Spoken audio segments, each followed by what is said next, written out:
एक public speaking coach आपको ये बता सकता है कि कहाँ पे पॉजेज लेने हैं, कहाँ पे अपनी पिच को ऊंचा करना है, कहाँ पे अपनी पिच को स्लो करना है, प्रेजेंटेशन कैसे डिफाइन करनी है, या कहाँ अपने आंखों को बड़ा करना है, यानी कि आपको बॉडी लैंग्वेज को कैसे यूज़ करना है। लेकिन अपने स्पीच को लेके पैशनेट कैसे होना है, ये कोई भी कोच आपको नहीं सिखा सकता, ये आप खुद अपने आप को सिखा सकते हैं।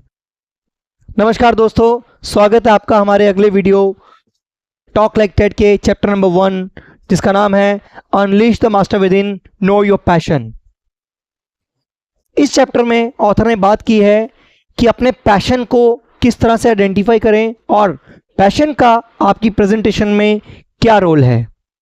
ऑथर का कहना है कि अगर आप अपने टॉपिक को लेके पैशनेट नहीं हैं या एक्साइटेड नहीं हैं तो ये हो ही नहीं सकता कि आप अपने टॉपिक को लोगों तक उस कंटेक्स्ट में प्रेजेंट कर पाएँ जिस कंटेक्स्ट में वो होना चाहिए, यानी कि आप उनको तब तक मोटिवेट या इंस्पायर नहीं कर पाएंगे जब तक आप खुद उस टॉपिक को लेके मोटिवेटेड नहीं हैं।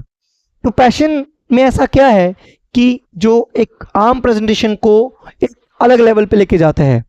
ऑथर का कहना है कि पैशन आपका कंटेजियस होता है। अगर आप अपने स्पीच को लेके पैशनेट हैं तो वही एनर्जी, वही चार्म लोगों तक झलकता है और लोग उस चीज़ को ज़्यादा अच्छे से कनेक्ट कर पाते हैं। ऑथर का कहना है कि passion leads to mastery and without mastery your presentation is nothing, यानी कि अगर आप किसी चीज़ को लेके पैशनेट हैं तो आप उसको और अच्छे तरीके से दिल से उसको करने की कोशिश करेंगे और आप एक मास्टर लेवल पे पहुंच जाएंगे। और अगर आप कोई ऐसी स्पीच दे रहे हैं जिसमें आपकी खुद की मास्टरी नहीं है तो उस स्पीच को देने का कोई फ़ायदा नहीं है। आइए बात करते हैं कुछ एग्जांपल्स की जो ऑथर ने इस बुक में दिए हैं। सबसे पहला हम एग्जांपल लेंगे एमी मोलिन्स। एमी मोलिन्स नाम की एक पैरा ओलंपियन थी जिनकी बचपन से ही टांगें नहीं थी। डॉक्टर ने बचपन से ही उनके पेरेंट्स को कहा था कि बिना टांगों के ये बेचारी कुछ कर नहीं पाएगी और आपको इसकी स्पेशल केयर करनी पड़ेगी। लेकिन एमी मोलिन्स ने इस चैलेंज को एक्सेप्ट किया और अपनी इस डिसेबिलिटी को कन्वर्ट किया अपने पैशन में। एमी मोलिन्स का कहना था कि अगर वो 2 नकली टांगों की वजह से डिसेबल्ड कही जा रही हैं तो ऐसे मॉडल्स जिनकी ब्रेस्ट में इस तरह का मटेरियल है, क्या हम उनको भी डिसेबल कहेंगे? उन्होंने इस चैलेंज को एक्सेप्ट किया और बचपन से ही कड़ी मेहनत से अपने आप को एक बढ़िया एथलीट के रूप में कन्वर्ट किया। क्यों? क्योंकि वो इस चीज़ को लेके पैशनेट थी। उन्होंने पैरा ओलंपिक्स में 4 गोल्ड मेडल लिए और उसके बाद में उनको मॉडलिंग में भी मौका मिला और उन्होंने 12 नकली टांगों के जोड़े अपने पास रखे थे और जिस ओकेजन पे वो जाती थी उस हिसाब से वो लेग्स का इस्तेमाल करती थी। एंड बाद में एक बहुत विख्यात पर्सनैलिटी के रूप में वो आई।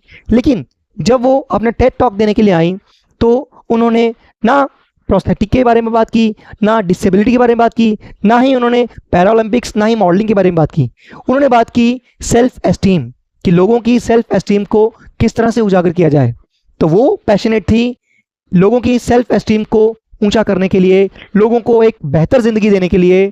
पैरा ओलंपिक्स, मॉडलिंग, ये सब कुछ मायने उनके लिए नहीं रखता था। वो सिर्फ एक जरिया थे जिसकी वजह से वो लोगों को बता पाए कि अपनी सेल्फ एस्टीम की क्या इंपॉर्टेंस है। यानी व्हाट मेक्स योर हार्ट सिंग, उनका हार्ट सिंग करता था लोगों की सेल्फ एस्टीम को रियलाइज करवाने में, उनकी मदद करने में। दूसरी जो एग्जांपल ऑथर ने इसमें दी है वो है स्टारबक्स के फाउंडर हावर्ड शुल्ट्ज।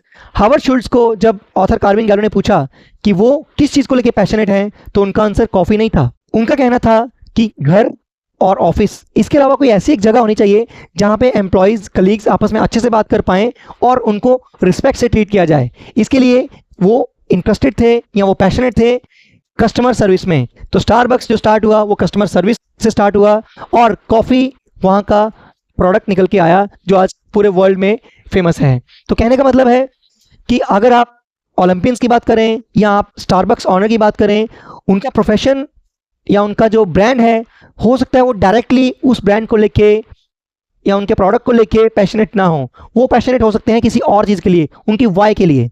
तो जिस्ट ऑफ द स्टोरीज कि आपको अपना पैशन किस तरह से डिफाइन करना है। ऑथर का कहना है कि आपको 2 क्वेश्चन आपको पूछने हैं। सबसे पहला है कि जो चीज़ ऑब्वियस है सिर्फ उसको ना देख के डीप डाउन कीजिए और चेक कीजिए, अपने आप से पूछिए कि जिस टॉपिक के बारे में आप प्रेजेंटेशन देने वाले हैं उस टॉपिक को लेके आपकी पर्सनल स्टोरी कोई है, आपका कोई पर्सनल इमोशन उससे जुड़ा है, या ऐसी कौन सी चीज़ है दैट मेक्स योर हार्ट सिंग।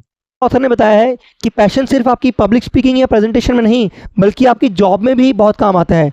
अगर आप ऐसा कोई काम करते हैं जिसको लेके आप बहुत पैशनेट हैं तो आपको कभी ज़्यादा मेहनत करने की ज़रूरत नहीं पड़ेगी, आपको वो काम कभी काम नहीं लगेगा। ये समवट इकिगाई से रिलेटेड भी आप कह सकते हैं।